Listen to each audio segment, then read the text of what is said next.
ফাস্টার fastest আর সবকিছুর ওপরে সবার ওপরে আছেন একজন, তিনি মহেন্দ্র সিং ধোনি। কে বলবে আইপিএল ইতিহাসের সবচেয়ে বয়স্ক খেলোয়াড়দের একজন তিনি। অথচ যেভাবে সূর্যকুমার যাদবকে স্টাম্পিং এর ফাঁদে ফেললেন তাতে মনে হতেই পারে এমএসডি বয়সটাকে ধরে রাখতে পারেন। তার জন্য স্কিলই সবকিছু, বয়সটা শুধুই একটা সংখ্যা। বয়সটা তার 43, কিন্তু শরীরটা চলে 23 বছর বয়সী তরুণের মতো, যেন অ্যানাদার ডে ইন দ্য অফিসে, যেন গেল 30টা বছর ধরে এই কাজটা তিনি রোজই করে আসছেন। 11তম ওভারের তৃতীয় বল, যেখানে লেখা হয়ে গেল ধোনির শ্রেষ্ঠত্ব। আফগান ঘূর্ণি স্পিনার নূর আহমেদের বলটা একটু স্ট্যাম্পের বাইরে টার্ন করলো। মুম্বাই ইন্ডিয়ান্সের অধিনায়ক সূর্যকুমার যাদব এগিয়ে এলেন খেলার জন্য, কিন্তু বলের ধারের কাছেও পৌঁছতে পারলেন না। তবে স্ট্যাম্পিং হওয়ার সুযোগ কম, কিন্তু উইকেটের পেছনে যে অপেক্ষায় আছেন একজন বুড়ো বাজ পাখি। সূর্যার পা ফেলার আগেই ধোনির সেই বিদ্যুৎ গতির স্ট্যাম্পিং, চোখের পলক ফেলতে না ফেলতেই বেলস শূন্যে উড়ে গেল। থার্ড আম্পায়ারের কাজটা শুধুই আনুষ্ঠানিকতা মাত্র। ধোনি জানেন, গোটা চিপক জানে ওটা আউট হয়েছে। গোটা স্টেডিয়াম তখন একটাই সুর গাইছে, ধোনি ধোনি।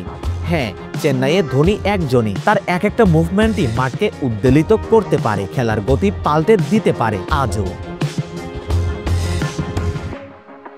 দারুণ এই স্ট্যাম্পিং এর পর থেকেই ইন্টারনেটে ফের শুরু হয়েছে ধোনির বন্দনা। তবে এই একটা স্ট্যাম্পিং থেকে নতুন ইতিহাসও গড়েছেন ভারতের সাবেক এই অধিনায়ক। এক মাঠে সবচেয়ে বেশি স্ট্যাম্পিং এর রেকর্ডে বাংলাদেশের লিটন কুমার দাসকে সরিয়ে সেরা 3-এ চলে এসেছেন ধোনি।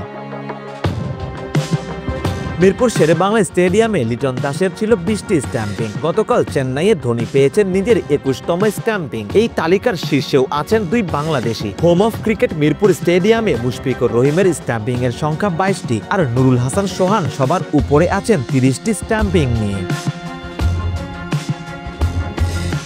অবশ্য এক মাঠে সবচেয়ে বেশি স্ট্যাম্পিং এ তিনি থাকা ধোনি ক্রিকেট ইতিহাসের সবচেয়ে বেশি স্ট্যাম্পিং করেছেন। ক্রিকেটের আন্তর্জাতিক অঙ্গনে সবচেয়ে বেশি 195 স্ট্যাম্পিং ধোনির দখলে। আইপিএলে আছে 43টি, সঙ্গে ক্যাচ আছে 148টি।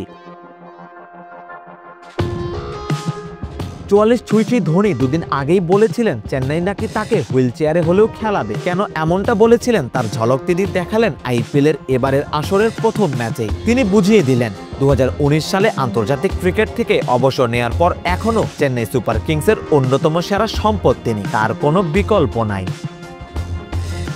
সারোয়ার সেতু, জিডি স্পোর্টস।